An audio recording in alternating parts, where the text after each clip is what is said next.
같이 사도신경으로 신앙 고백하겠습니다. 전능하사 천지를 만드신 하나님 아버지를 내가 믿사오며 그 외아들 우리 주 예수 그리스도를 믿사오니 이는 성령으로 잉태하사 동정녀 마리아에게 나시고 본디오 빌라도에게 고난을 받으사 십자가에 못 박혀 죽으시고 장사한 지 사흘 만에 죽은 자 가운데서 다시 살아나시며 하늘에 오르사 전능하신 하나님 우편에 앉아 계시다가 저리로서 산자와 죽은 자를 심판하러 오시리라. 성령을 믿사오며 거룩한 공예와 성도가 서로 교통하는 것과 죄를 사하여 주시는 것과 몸이 다시 사는 것과 영원히 사는 것을 믿사옵나이다. 아멘. 우리 찬송가 288장 찬양드리겠습니다.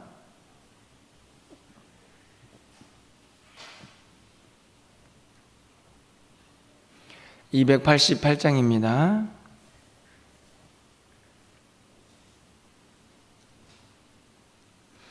예수를 나의 구주 삼고 성령과 피로써 거듭나니 이 세상에서 내 영혼이 하늘의 영광 누리도다. 이것이 나의 간증이요 이것이 나의 찬송일세. 나 사는 동안 끊임없이 구주를 찬송하리로다. 온전히 주께 맡긴 내 영 사랑의 음성을 듣는 중에 전사들 왕래하는 것과 하늘의 영광 보리로다. 이것이 나의 간증이요 이것이 나의 찬송일세. 나 사는 동안 끊임없이 구주를 찬송하리로다. 주 안에 기쁨 누림으로 마음의 풍랑이 잔잔하니 세상과 나는 간 곳 없고 구속한 주만 보이도다.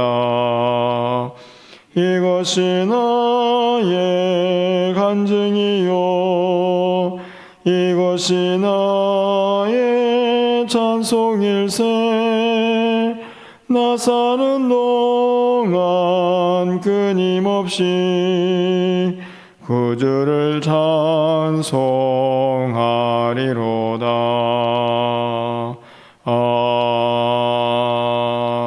아멘.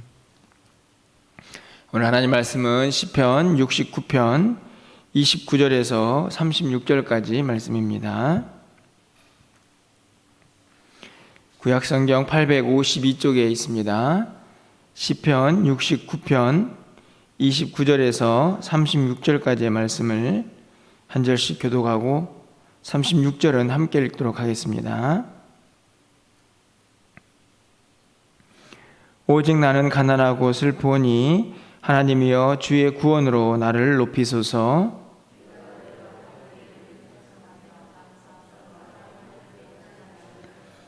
이것이 소 곧 뿔과 굽이 있는 황소를 드림보다 여호와를 더욱 기쁘시게 함이 될 것이라.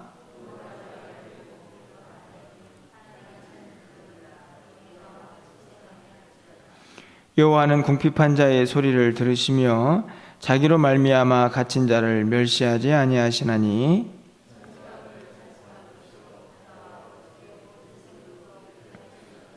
하나님이 시온을 구원하시고 유다 성읍들을 건설하시리니 무리가 거기에 살며 소유를 삼으리로다.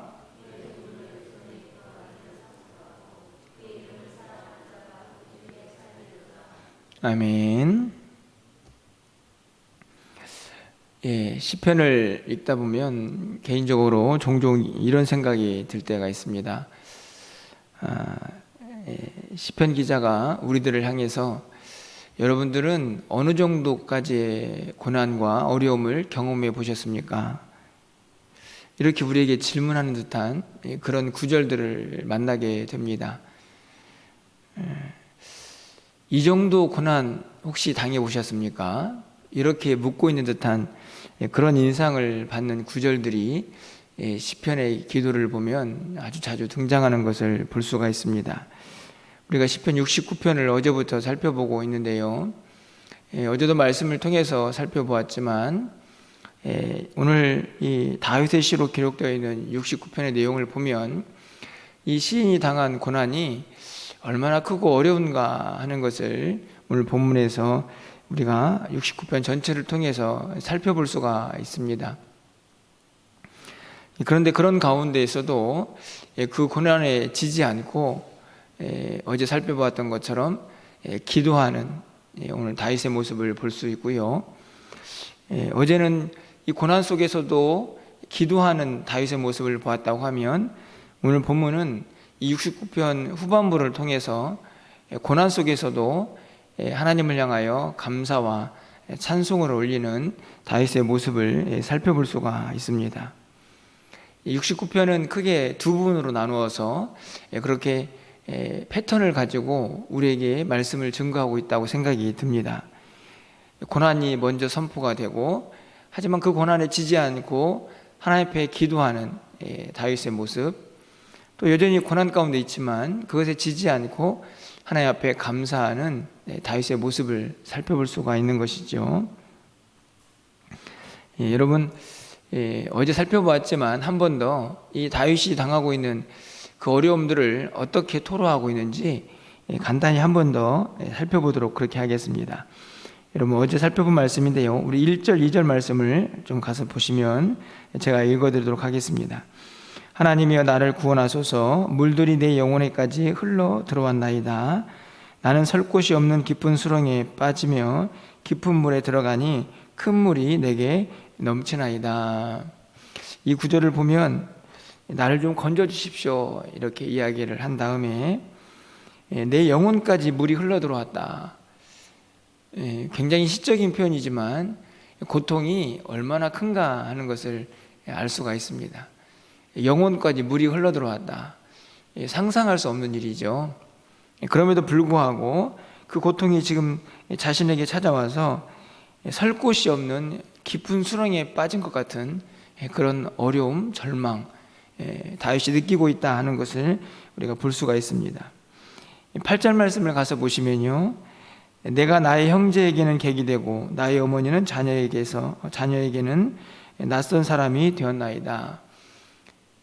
단순하게 육체적인 고통, 정신적인 고통을 넘어서서 주변에 있는 가족들, 나를 가장 사랑한다고, 내가 가장 믿고 있다고 말할 수 있는 그 형제, 그 부모까지도 자신을 외면하고 있는 그런 모습을 살펴볼 수가 있습니다. 9절 10절을 보시면 그래도 하나님 앞에 좀 나와서 하나님을 찾고 금식하고 기도해 보겠다 하는 그 모습마저도 사람들이 비난하고 조롱하는 모습이 기록되어 있고요. 12절 말씀을 좀 가서 보시면 성문에 앉은 자가 나를 비난하며 독주에 취한 무리가 나를 두고 노래하나이다. 깊은 수렁에 빠진 것 같은 절망이 있습니다. 그리고 가족도 나를 버린 것 같습니다. 게다가 성문에 앉아있는 사람들, 다시 말하면 주변에 있는 많은 사람들이 자신을 외면하고 비방하고 그렇게 하는 모습들을 보게 되는데요. 그런데 거기까지 12절까지 딱 기록이 된 다음에 그런 고난이 전혀 바뀌지도 않았지만 13절 말씀을 어제 보았듯이 여호와여 나를 반기시는 때에 내가 기도하오니, 그 고난을 뒤로 하고 금식하며 기도할 때에 사람들이 막 비난하는 것도 뒤로 하고 다시 하나님을 붙잡고 기도하는 다윗의 모습을 볼 수 있습니다. 이게 이제 상반부의 모습인데요. 이제 하반부, 후반부로 나오게 되면 19절부터 다윗은 다시 그가 얼마나 고통 가운데 있는가 하는 것을 또 고백하게 됩니다. 여러분 20절 말씀을 좀 가서 보실까요? 우리 20절 말씀을 좀 함께 읽어보도록 하겠습니다. 비방이 나의 마음을 상하게 하여 근심이 충만하니 불쌍히 여길 자를 바라나 없고 긍휼히 여길 자를 바라나 찾지 못하였나이다. 비방이 나의 마음을 상하게 하여 근심이 충만하다. 얼마나 힘들고 어려운지.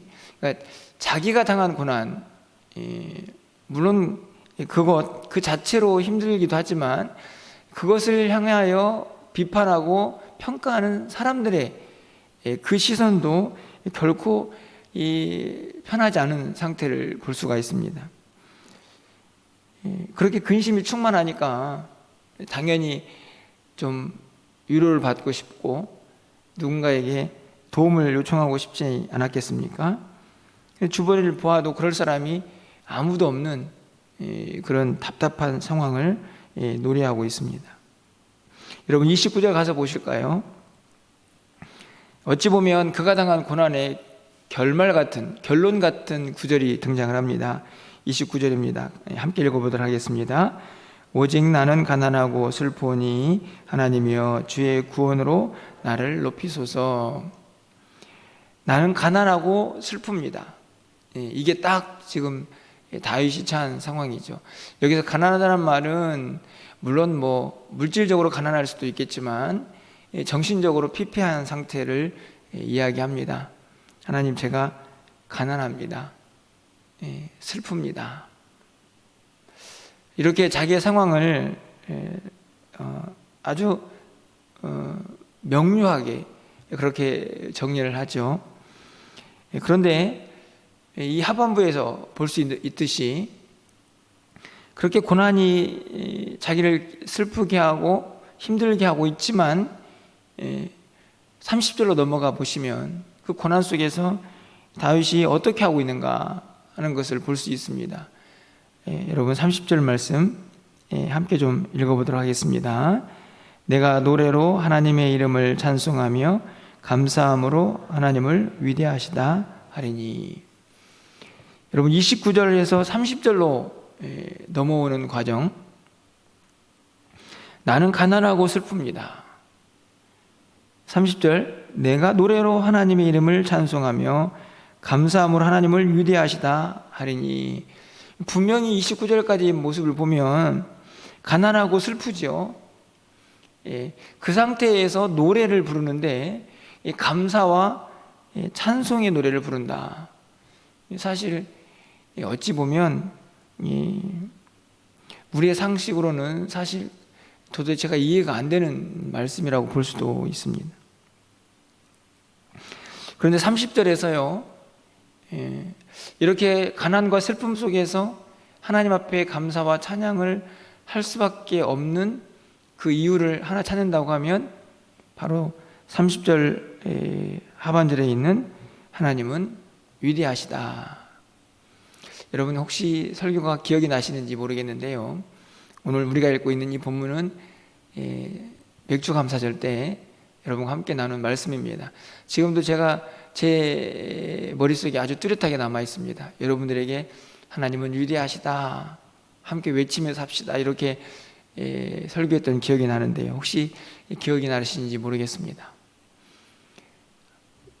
오늘 다윗이요, 자기가 맞닥뜨리고 있는 현실, 고통이 가득하고 슬프고 영적으로 가난해져 버린, 피폐해져 버린 그 상황, 그 현실은 외면할 수도 없고 변하지도 않고 있습니다. 그런데 변하지 않는 또 한 가지 사실이 있죠. 그것이 무엇입니까? 하나님은 위대하시다. 여기에 이 상황의 변화, 다시 말하면 믿음의 이 고백이 다윗이 가지고 있는 그 어려운 현실들을 감사로 바꿀 수 있는 힘으로 작용하고 있는 것이죠. 아프고 고통스럽고 사람들이 비방하는 것도 현실입니다. 하지만 하나님은 위대하시다는 사실도 분명한 진리이지 않습니까?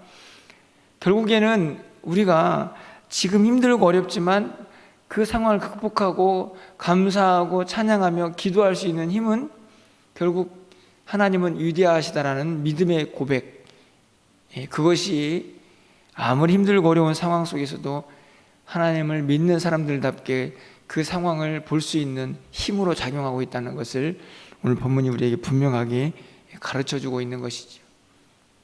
결국 우리가 이 땅을 살아가는 동안에 사실 고난이라고 하는 것도 제가 보기에는 굉장히 상대적입니다. 무슨 말씀이냐 하면 어떤 사람은 아주 조금만 어려워도 막 아이고 죽겠네 이렇게 말하는 사람도 있고, 어떤 사람은 아이고 저렇게 해서 어떻게 사나 이렇게 보여지는 모습인데도 끄떡없이 버티는 사람도 있습니다. 고난은 그렇게 상대적으로 다가올 때도 있지만 중요한 것은 그가 지금 어떻게 그것을 느끼고 있느냐 하는 것이죠. 우리가 보기에는 저 정도는 아무것도 아니야 라고 생각이 하는데 그 사람은 그게 전부라고 생각하고 그거를 가장 힘들게 느껴진다고 하면 그 사람에게는 정말 큰 고난인 것입니다. 하지만 그것이 얼마나 상대적이든 그것이 얼마나 실제적으로 크고 어려운 고난이든 중요한 것은요, 오늘 이 다윗이 고백할 수 있는 30절 하반절에 있는 이 고백을 할 수 있어야 한다는 것입니다. 하나님은 위대하십니다. 하나님은 위대하십니다. 무엇보다 위대하시나요?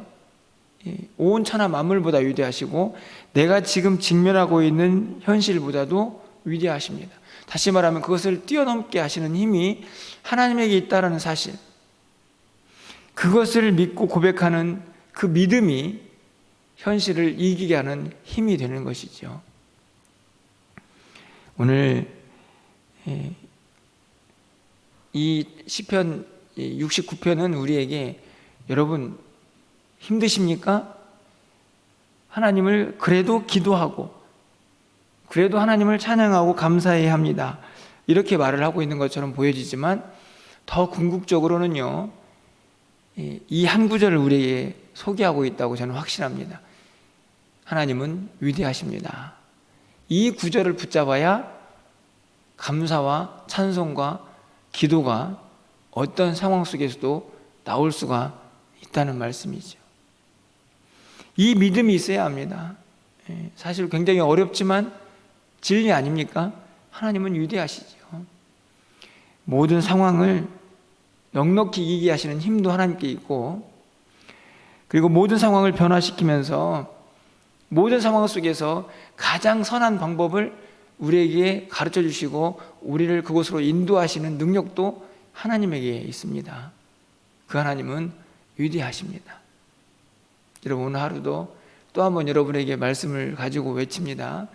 여러분 어떤 상황 속에서도 여러분 이 믿음을 흔들림 없이 붙잡고 하나님은 위대하십니다 라고 고백하며 외칠 수 있기를 간절히 소망해 봅니다.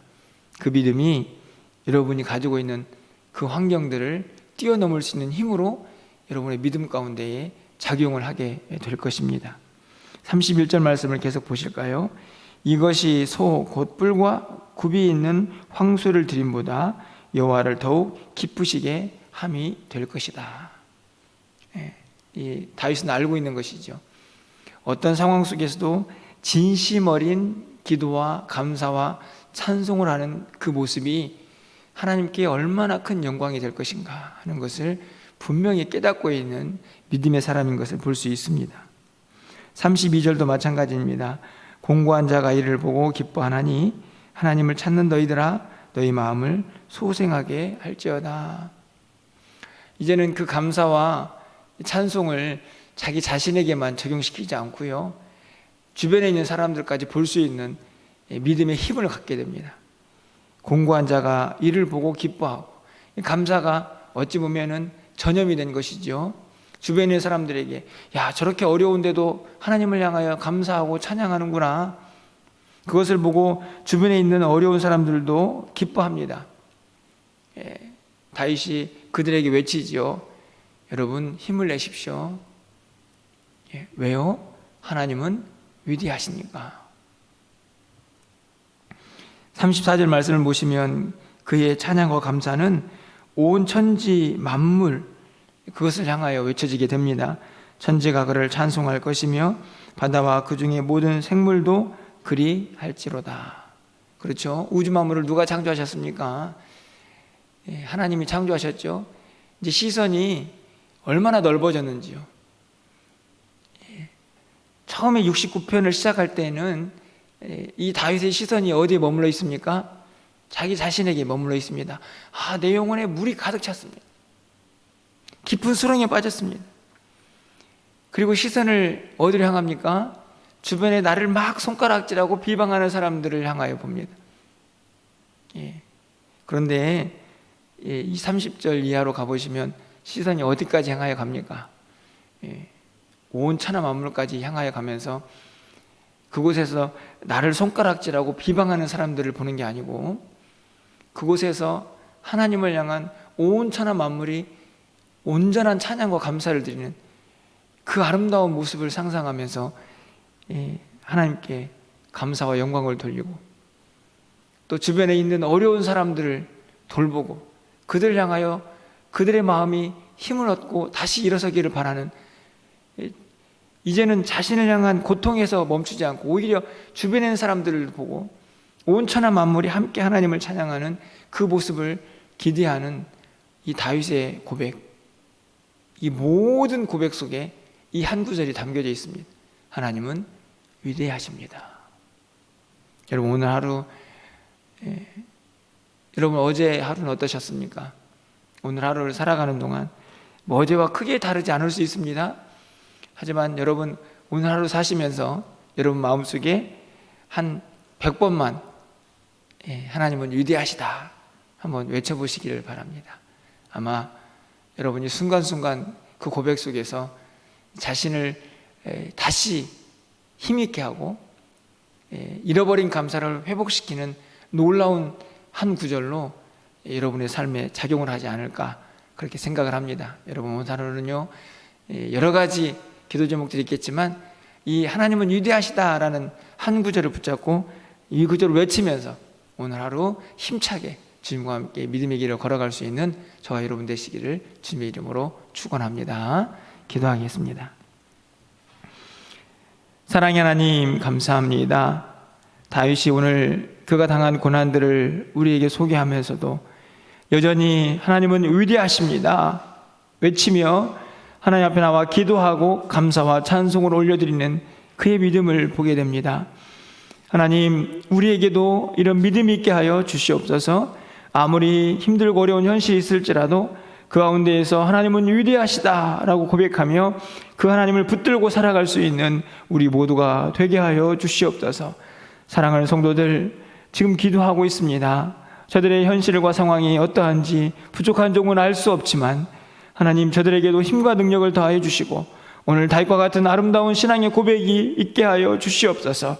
하나님은 위대하시다라고 외칠 때마다 그의 심령에 새 힘이 넘쳐나게 하여 주시고 하나님께서 우리의 모든 상황을 바꿔가시는 위대하신 구원의 손길을 경험할 수 있도록 주께서 역사하여 주시옵소서.